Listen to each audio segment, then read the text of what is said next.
ওম শান্তি। আজ 9/12/2023 প্রাত মুরলি।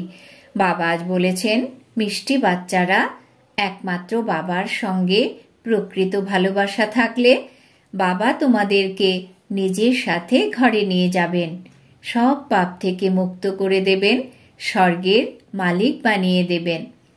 আজকের প্রশ্ন, নিজেকে খুশি রাখার জন্য কোন মুখ্য ধারণাটির প্রয়োজন? উত্তর, খুশিতে তখনই থাকতে পারবে যখন নিজের সঙ্গে আত্মিক কথোপকথন করতে জানবে। কোনো জিনিসের প্রতি যেন আসক্তি না থাকে। উদরপূর্তির জন্য 2টো রুটি হলেই হলো, ব্যাস, এমন অনাসক্ত বৃত্তির ধারণা হলে খুশি থাকবে। জ্ঞানের মনন করে নিজেকে খুশিতে রাখো।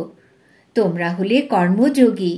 কর্ম করতে, সংসারের যাবতীয় কাজ করতে, খাবার খাওয়ার সময়েও বাবাকে স্মরণ করো। সুদর্শন চক্র বুদ্ধিতে যেন ঘুরতে থাকে, তাহলে অনেক খুশি থাকবে। আজকের গীত, না সে আমার কাছ থেকে দূরে যাবে, না মন থেকে প্রেমের এই অনুভব চলে যাবে। ওম শান্তি। মিষ্টি মিষ্টি বাচ্চারা গীত শুনেছে। এ হলো বাচ্চাদের বা আত্মাদের নিজের পরমপিতা পরমাত্মার সঙ্গে আত্মিক প্রেম। এই অলৌকিক ভালোবাসা শুধুমাত্র তোমাদের অর্থাৎ ব্রাহ্মণ বাচ্চাদের হয়।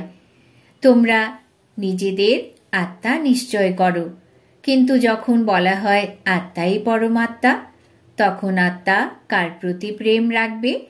ভালোবাসা হয় বাচ্চাদের বাবার সঙ্গে। বাবার সঙ্গে বাবার ভালোবাসা হতে পারে না। এখন তোমরা বুঝতে পারো, আমরা আত্মারা নিজের পরমপিতা পরমাত্মার সঙ্গে প্রেমে যুক্ত হচ্ছি। এই প্রেমই তোমাদের সঙ্গে নিয়ে যায়। তোমরা যখন রুহানি ভালোবাসা রাখো বাবার সঙ্গে, তখন কষ্ট সহ্য করতে হয়। সম্পূর্ণ দুনিয়া, ঘরের পরিবার পরিজন সবাই শত্রু হয়ে যায়। বাচ্চাদের বোঝানো হয়েছে যে পতিত পাবনী গঙ্গা নয়। মানুষ পবিত্র হওয়ার আশায় গঙ্গা বা যমুনার তটে, হরিদ্বার বা কাশীতে গিয়ে বাস করে। এই দুটি হলো প্রধান স্থান। বলা হয়, হে পতিত পাবনী গঙ্গা। এবারে ওই গঙ্গা তো কানে শোনে না, শুনতে পান তিনি তো হলেন একমাত্র পতিত পাবন বাবা। এখন তোমরা সেই বাবার সামনে বসে আছো। বাবা বলছেন, তোমরা পবিত্র হবে কিভাবে? গঙ্গা নদী কি বলে? গঙ্গা নদী কি বলে মামেকম স্মরণ করলে তোমাদের বিকর্ম বিনাশ হবে? বাবা বলেন, আমি প্রতিজ্ঞা করছি, যদি তোমরা আমাকে অর্থাৎ তোমাদের পিতাকে স্মরণ করো, তবে তোমাদের বিকর্ম বিনাশ হবে। তিনি গ্যারান্টি দেন। গঙ্গা তো গ্যারান্টি দিতে পারে না।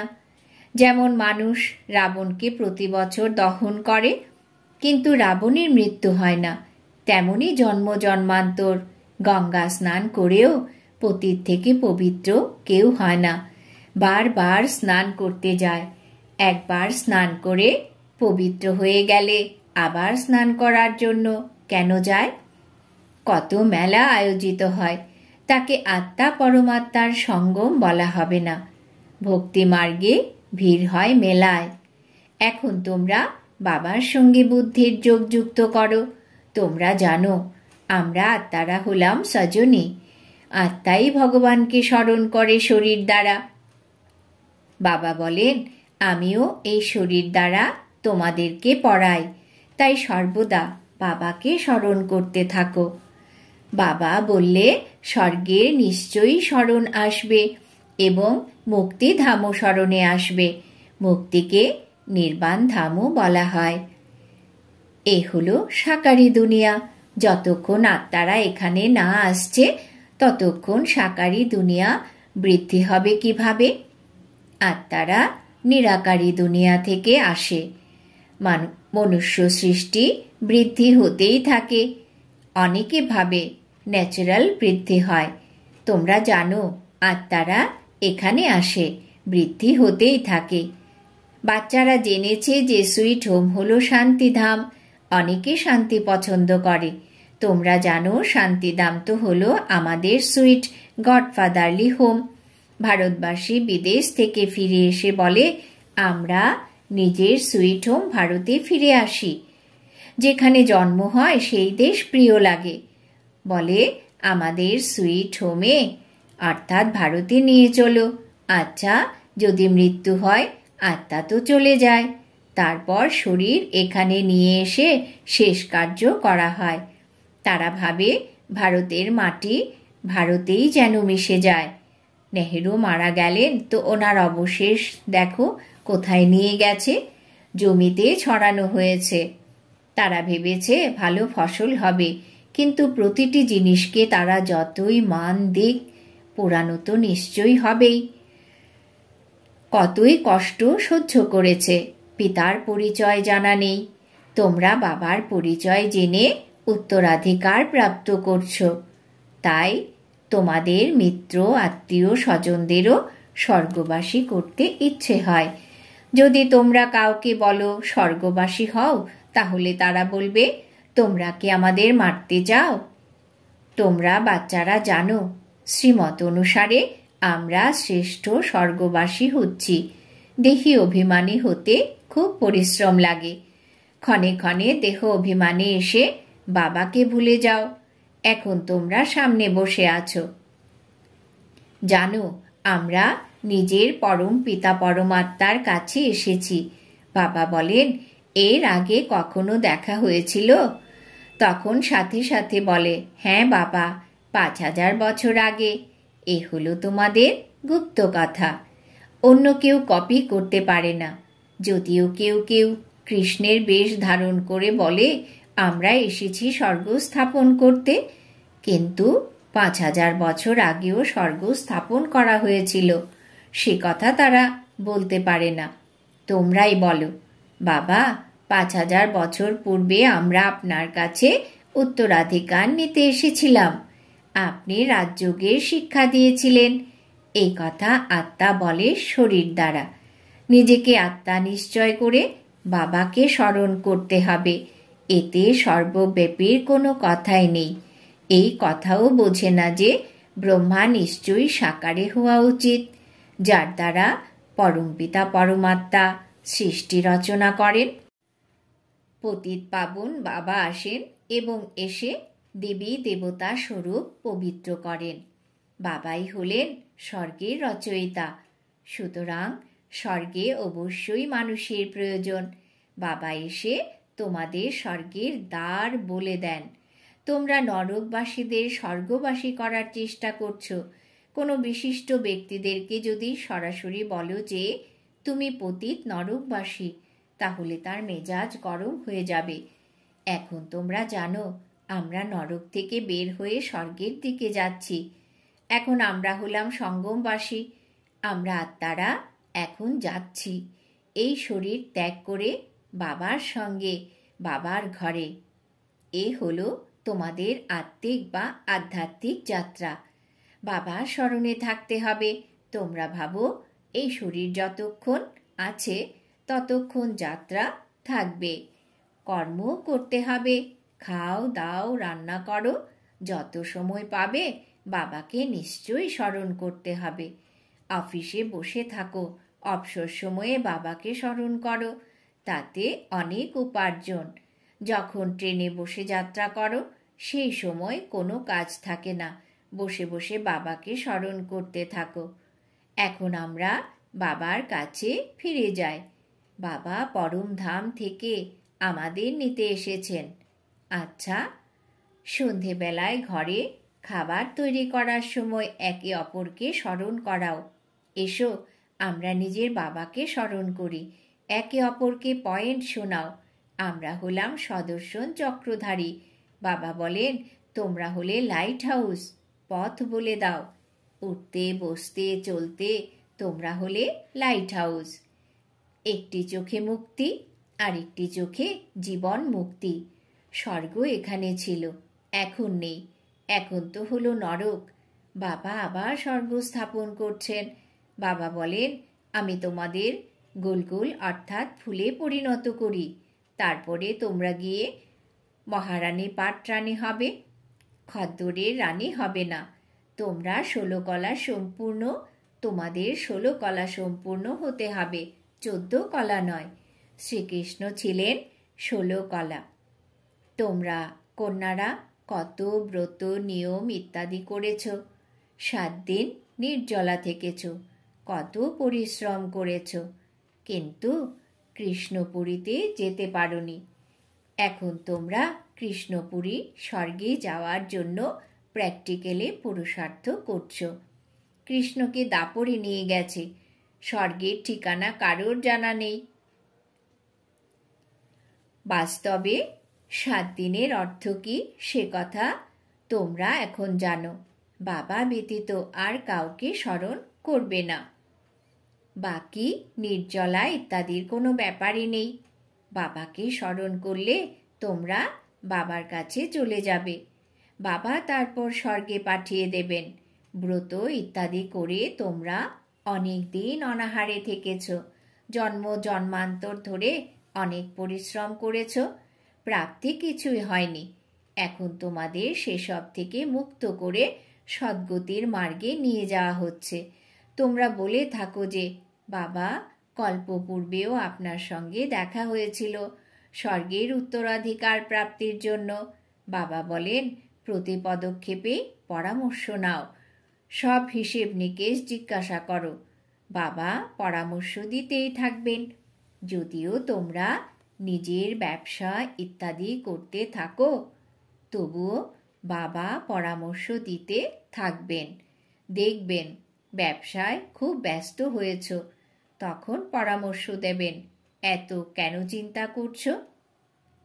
যতদিন বাঁচবে উদরপূর্তির জন্য 2 রুটির তো প্রয়োজন। গরিব ও ধনী দুয়েরই চলে যায়।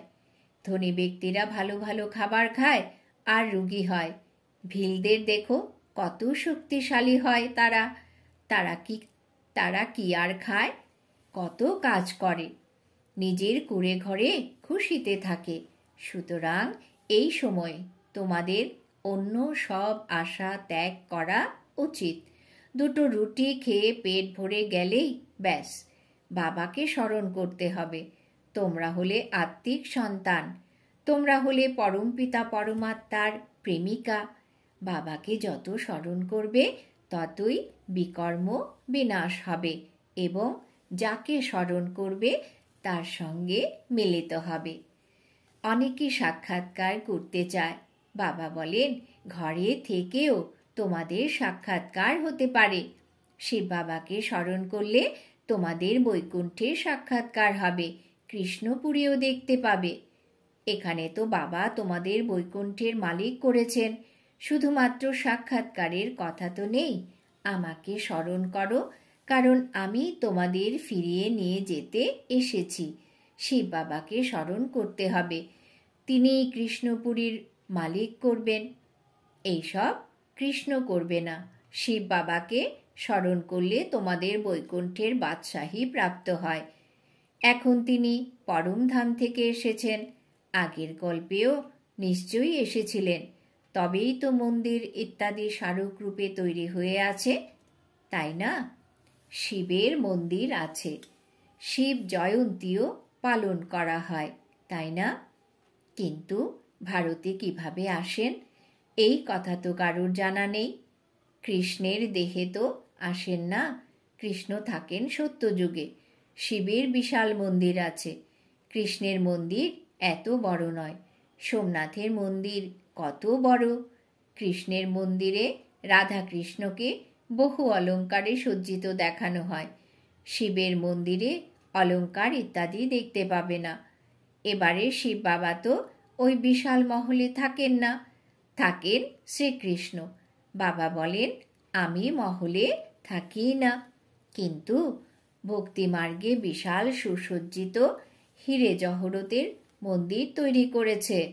যারা শিব বাবার কাছে স্বর্গের উত্তরাধিকার প্রাপ্ত করেছে তারাই এত উঁচু শিবের মন্দির তৈরি করেছে।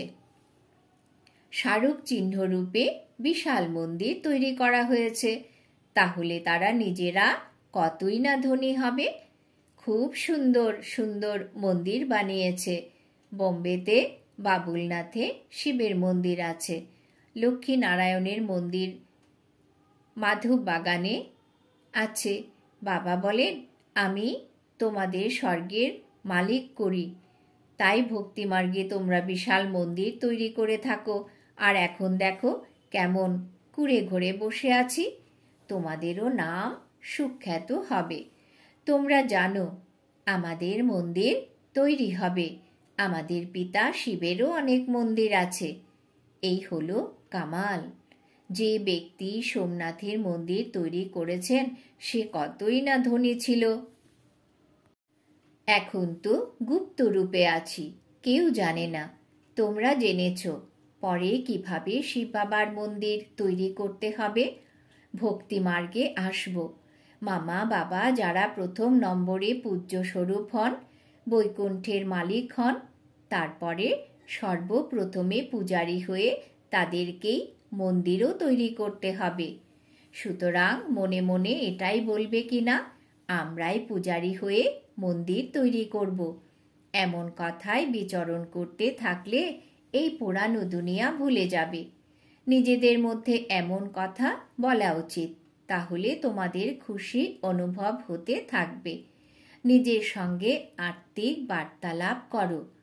সুপ্রিম রুহ বসে আত্মাদের মন ভালো করেন, এই জ্ঞানের দ্বারা খুশি করেন। তোমরা বলে থাকো যে আমরা পুনরায় এক কল্প পর এসেছি, অনেকবার বাবার সঙ্গে মিলিত হয়েছি, উত্তরাধিকার প্রাপ্ত করেছি। নিজেদের মধ্যে এমন কথা বলা উচিত। তারপর তোমরা হলে কর্মযোগী, ঘরে থেকে রন্ধন ইত্যাদি করো, তাহলে খুশিতে থাকবে। তোমরা 84 জন্মের হিস্ট্রি জিওগ্রাফিকে জানো। এখন আমরা ব্রাহ্মণ হয়েছি, তারপরে দেবতা হয়ে রাজত্ব করব, পূজারী থেকে পূজ্য হব, তারপরে প্রাসাদ ইত্যাদি তৈরি করব। নিজেদের হিস্ট্রি জিওগ্রাফি শোনাও। আমাদের হিস্ট্রি জিওগ্রাফি কিভাবে পরিক্রমা করে, একেই সদর্শন চক্রধারী বলা হয়। তোমরা 3 লোকের কথা জানো। জ্ঞানের নেত্র তোমাদের খুলেছে। এই চক্রকে স্মরণ করে তোমাদের খুশির অনুভূতি হওয়া উচিত। বাবাও খুশিতে থাকেন। এখন তোমরা সেবায় উপস্থিত আছো, তোমরা সেবাধারী। তোমাদের মন্দির পরে ভক্তি মার্গে তৈরি হবে। এখন বাচ্চারা, আমি তোমাদের সার্ভিস করতে এসেছি, তোমাদের স্বর্গের সম্পূর্ণ উত্তরাধিকার প্রদান করতে এসেছি। যে যত পুরুষার্থ করবে সে অনুসারে স্বর্গের মালিক হবে। আচ্ছা, মিষ্টি মিষ্টি হারানিধি বাচ্চাদের প্রতি মাতা পিতা বাপ দাদার স্মরণের স্নেহসুমন আর সুপ্রভাত। আত্মাদের পিতা তার আত্মারূপী বাচ্চাদেরকে জানাচ্ছেন নমস্কার। আমরা আত্মারূপী বাচ্চারা আমাদের মাতা পিতা বাপ দাদাকে জানাই স্মরণের স্নেহসুমন, সুপ্রভাত, নমস্কার। ধারণার জন্য মুখ্য সার। 1 নম্বর, চলতে ফিরতে লাইট হাউস হয়ে সবাইকে পথ বলে দিতে হবে। সকল আশাকে ত্যাগ করে একমাত্র বাবার স্মরণে থাকতে হবে। বাবার কাছে পরামর্শ নিতে হবে। 2 নম্বর, জ্ঞানের কথাতেই বিচরণ করতে হবে। নিজের সঙ্গে কথা বলতে হবে। সদর্শন চক্র ঘুরিয়ে সদা খুশিতে থাকতে হবে। বরদান। যোগের রৌদ্রে অশ্রুর ট্যাঙ্কে শুকিয়ে ক্রন্দন প্রুফ হওয়া সুখ স্বরূপ ভব। যোগের রৌদ্রে অশ্রুর ট্যাঙ্কে শুকিয়ে ক্রন্দন প্রুফ হওয়া সুখ স্বরূপ ভব। ব্যাখ্যা। কোনো কোনো বাচ্চা বলে যে অমুক ব্যক্তি দুঃখ দেয়, এই জন্য চোখে জল এসে যায়। সে যদি দুঃখ দিয়েও থাকে, তোমরা তা গ্রহণ করেছ কেন? তার কাজ হলো দেওয়া, তোমরা নেবেই না। পরমাত্মার বাচ্চা কখনো ক্রন্দন করে না। ক্রন্দন করা বন্ধ, না চোখের জল আর না মনে মনে ক্রন্দন করা। যেখানে খুশি থাকবে সেখানে চোখে জল আসবে না। যেখানে খুশি থাকবে সেখানে চোখে জল আসবে না। খুশি বা ভালোবাসার কারণে চোখে জল এলে তাকে ক্রন্দন করা বলে না। তো যোগের প্রকাশে অশ্রু ট্যাঙ্কে শুকিয়ে দাও। বিঘ্নগুলোকে খেলা মনে করো, তাহলে সুখ স্বরূপ হয়ে যাবে। স্লোগান: সাক্ষী হয়ে পার্ট প্লে করার অভ্যাস হয়ে গেলে টেনশন থেকে ঊর্ধ্বে সততই অ্যাটেনশনে থাকবে। সাক্ষী হয়ে পার্ট প্লে করার অভ্যাস হয়ে গেলে টেনশন থেকে ঊর্ধ্বে সততই অ্যাটেনশনে থাকবে। আজকের সমান আমি সুখ স্বরূপ আত্মা। ওম শান্তি।